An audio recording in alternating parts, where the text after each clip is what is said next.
ಮುಖ್ಯವಾಗಿ ಗುರೂಜಿ ಬಂದು ಈ ಹಾಡನ್ನು ರಿಲೀಸ್ ಮಾಡಿರೋದು ಅಣ್ಣ ಹೇಳ್ದಂಗೆ ನಾವು ಅಂದ್ಕೊಂಡೇ ಇಲ್ಲ. ಈ ಸಿನಿಮಾನೇ ಎಲ್ಲರನ್ನೂ ಕರ್ಕೊಂಬರ್ತಾ ಇದೆ.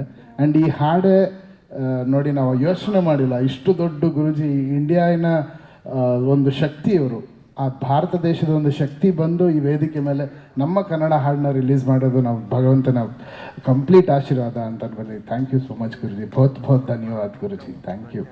And Vijay Prakash sir thank you. ಅವ್ರು ತುಂಬ ಬ್ಯುಸಿ ಇದ್ದರು, ಚೆನ್ನೈಯಿಂದ ನೈಟ್ ರೆಕಾರ್ಡಿಂಗ್ ಮಾಡಿ ನೈಟೆಲ್ಲ ಟ್ರಾವೆಲ್ ಮಾಡಿ ಬೇರೆ ಯಾವುದಿದ್ರೂ ರೆಸ್ಟ್ ಮಾಡಿಬಿಟ್ಟಿರೋರು ಮನೇಲಿ. ಬಟ್ ನನಗೋಸ್ಕರ ಅವರು ಏನು ರೆಸ್ಟ್ ಮಾಡೋದಿಲ್ಲರಿಗೂ ಬಂದಿದ್ದಾರೆ. Thank you so much sir. And your voice made it so beautiful. And ಈ ಥರ ಹಾಡುಗಳನ್ನ ಬರೆಯೋಕ್ಕೆ ಕನ್ನಡದಲ್ಲಿ ಏಕೈಕ ವ್ಯಕ್ತಿ ನಾಗೇಂದ್ರ ಪ್ರಸಾದ್ ಸರ್. ಬರೀ ಈ ಥರ ಹಾಡುಗಳಲ್ಲ, ಎಲ್ಲ ಹಾಡುಗಳು, ಬಟ್ ಈ ಥರದ ಒಂದು ಹಾಡನ್ನು ಬರೆಯೋಕ್ಕೆ ಯಾವ ಕಂಪೋಸರ್ಗೂ ಇನ್ನೊಂದು ಹೆಸರು ತಲೆಗೆ ಹುಟ್ಟೋದಿಲ್ಲ. ಬಟ್ ಅದು ನಮ್ಮ ಸೌಭಾಗ್ಯ.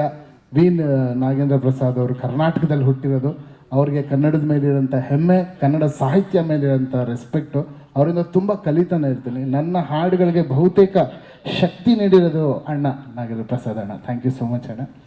ಆ್ಯಂಡ್ ಪ್ರೊಡ್ಯೂಸರ್ ಸರ್ ಅವ್ರು ಹೇಳಿದ್ರು ಒಳ್ಳೆ ಡೈರೆಕ್ಟ್ರ್ ಅಂತ. ನಾನು ಎಷ್ಟು ಒಳ್ಳೆ ಡೈರೆಕ್ಟ್ರು ಅದಕ್ಕಿಂತ 100ರಷ್ಟು ಒಳ್ಳೆ ಪ್ರೊಡ್ಯೂಸರ್ ಅವರು, ಒಳ್ಳೆ ವ್ಯಕ್ತಿ ಅವರು. ನಾನು ಒಳ್ಳೆ ಡೈರೆಕ್ಟರ್ ಅಂತ ನಾನು ಹೇಳ್ಕೊತಿಲ್ಲ, ಇನ್ನೂ ತುಂಬ ಅವ್ರು ಹೇಳಿದ್ದಕ್ಕೆ ಹೇಳ್ತಾ ಇದ್ದೀನಿ. ಬಟ್ ನನಗಿನ್ನ 100ರಷ್ಟು ಅದ್ಭುತವಾದ ವ್ಯಕ್ತಿ, ಅದ್ಭುತವಾದ ಶಕ್ತಿ. ಈ ಸಿನಿಮಾಗೆ ಪ್ರೊಡ್ಯೂಸರ್ ಆಗಿ ಅವ್ರು ನಿಂತಿಲ್ಲ ಮೇಡಮ್. ಶಿವನ ಭಕ್ತ ಒಂದು ಶಿವನ ಪೂಜೆ ಮಾಡಿದ್ರೆ ಹೇಗಿರುತ್ತೆ ಹಾಗೆ ಈ ಸಿನಿಮಾನ ಪೂಜೆ ಮಾಡ್ತಾ ನಿಂತಿರೋಂಥ ಪ್ರೊಡ್ಯೂಸರ್ ಅವರು. ಥ್ಯಾಂಕ್ ಯು ಅಣ್ಣ, ನಿಮ್ಮ ಶಕ್ತಿ ಯಾವತ್ತೂ ಮರೆಯೋದಿಲ್ಲ. Thank you. ಆ್ಯಂಡ್ ಎಲ್ಲದಕ್ಕೂ ಮೀರಿ ಈ ಸಿನಿಮಾ ನಾನು ಮಾಡೋಕ್ಕೆ ಕಾರಣ one and only doctor Shivaraj Kumar ಅಣ್ಣ. ಅವ್ರು ಯಾವಾಗ ನನ್ನ ತಲೆ ಮೇಲೆ ಕೈ ಇಟ್ಟು ಆಶೀರ್ವಾದ ಮಾಡಿದ್ರು ಆ ಶಕ್ತಿ ಇಲ್ಲಿವರೆಗೂ ಕರ್ಕೊಂಡ್ಬಂದಿದೆ, ಬೇರೆ ಏನಿಲ್ಲ.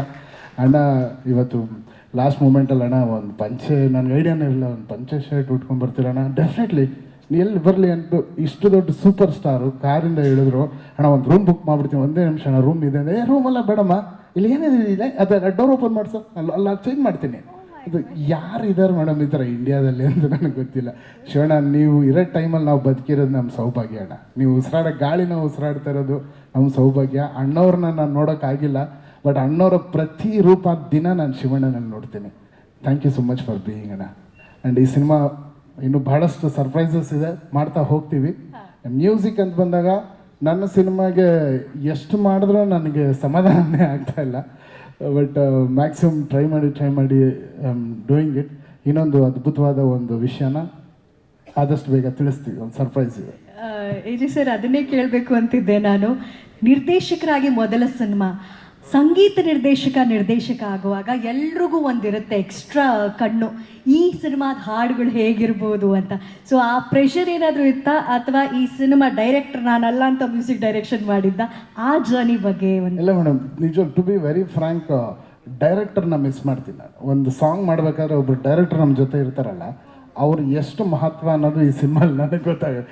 ಯಾಕಂದ್ರೆ ನಾನು ಮ್ಯೂಸಿಕ್ ಡೈರೆಕ್ಟ್ರಾಗಿ ಮ್ಯೂಸಿಕ್ ಮಾಡ್ತಿದ್ದೀನಿ, ಎಲ್ಲ ಓಕೆ.